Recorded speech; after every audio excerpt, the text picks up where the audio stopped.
Kumusta naman ang supply ng kuryente, especially dyan sa Soc-Sargen region? Well, as of yesterday, no, yung areas ng mga naapektuhan nitong lindol, nitong 7.8 magnitude na lindol, mostly ay na-restore na natin ng umaga pa lang. Pero ang ongoing pang restoration efforts ay yung doon sa bahagi ng South Cotabato, Sarangani, and yung areas din ng General Santos City. But Okay. yung mga transmission lines natin actually, isang transmission line na lang naman yung apektado and ilang facilities, transformers doon sa ating substation. And din yung kinukumpuni pa sa ngayon. Oo. Pero saan ngayon ang brownout pa o walang power supply? Anong lugar dyan sa Mindanao?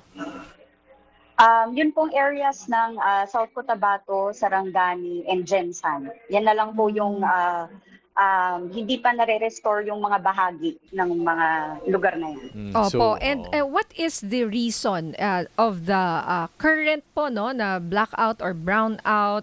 Dahil ba sa na-damage yung NGCP tower or sa mga local co-ops, yung mga poste ho ba na nagbagsakan?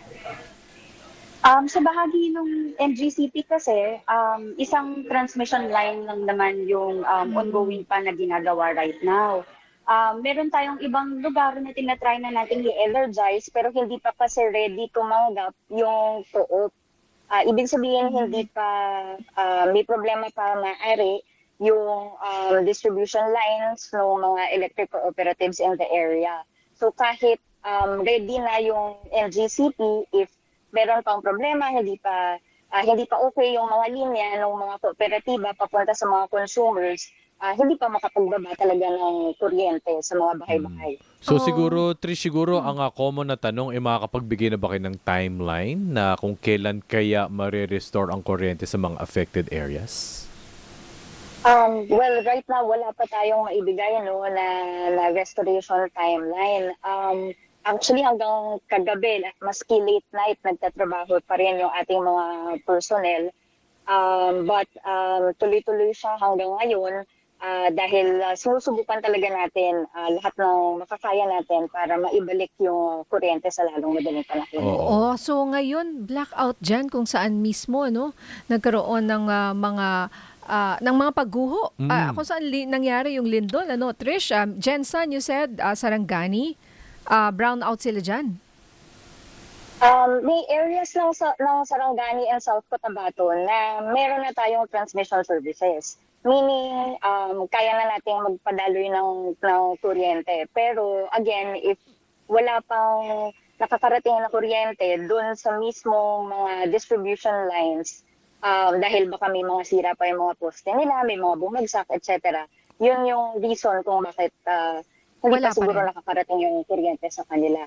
Oo. Pero sa part ng NGCP kasi may mga na-energize na kasi natin yung mga linya na papunta doon sa Sarangani and South Cotabato. More or less, Trish, just to give an overview, just sa mga affected areas, may estimate ka ba or datos ng mga affected families, individuals? Kasi syempre, kung massive ang nito, malaki yan ang epekto nito, syempre, malaking epekto yun sa kanilang komunidad.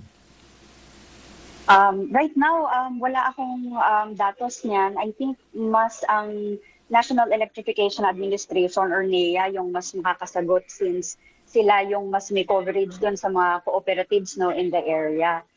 So pagdating doon sa mga households, yun yung mas, I think, mas accurate na number kung magagaling sa NEA. Okay.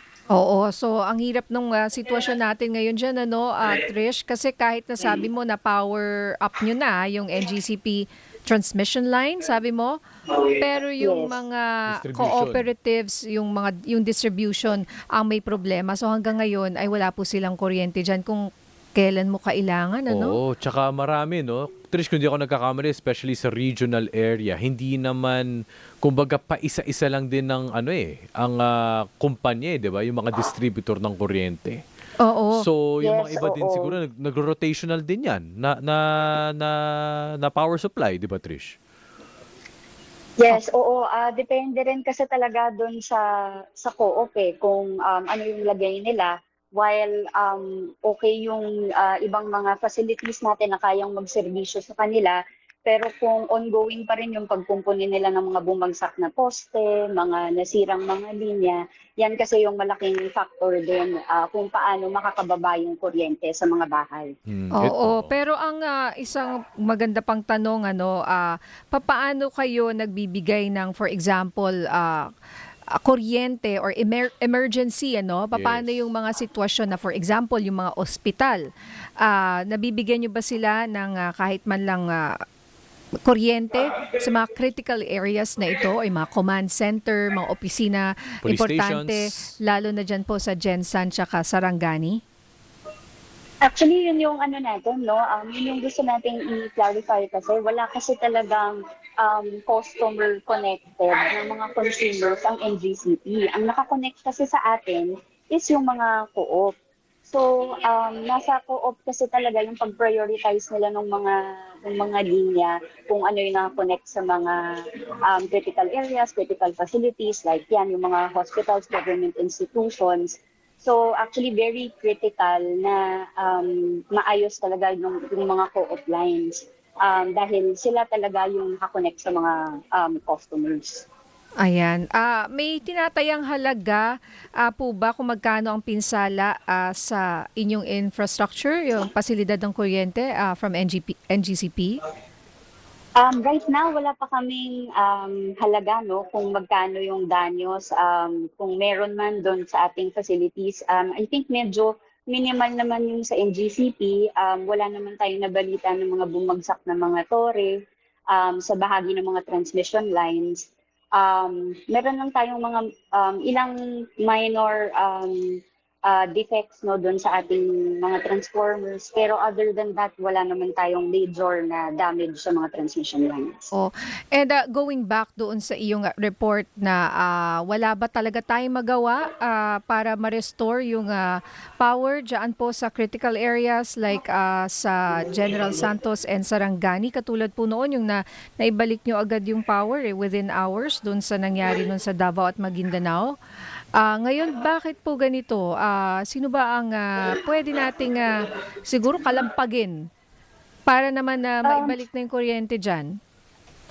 Well, ang DOE naman kasi is nakikipag-ugnayan din sila, no, sa NEA at iba pang mga co-ops, no, since sila talaga yung pwedeng mag-provide ng mga generator sets, mga pansamantalang measures para makapag-power up yung mga critical facilities in the area. All right, sige. Maraming salamat sa spokesperson ng NGCP, Trish Roque. Thank you, Trish. Thank you, Ms. Trish. Thank you, Ms. Nina and Mids. Good morning po sa atin lahat.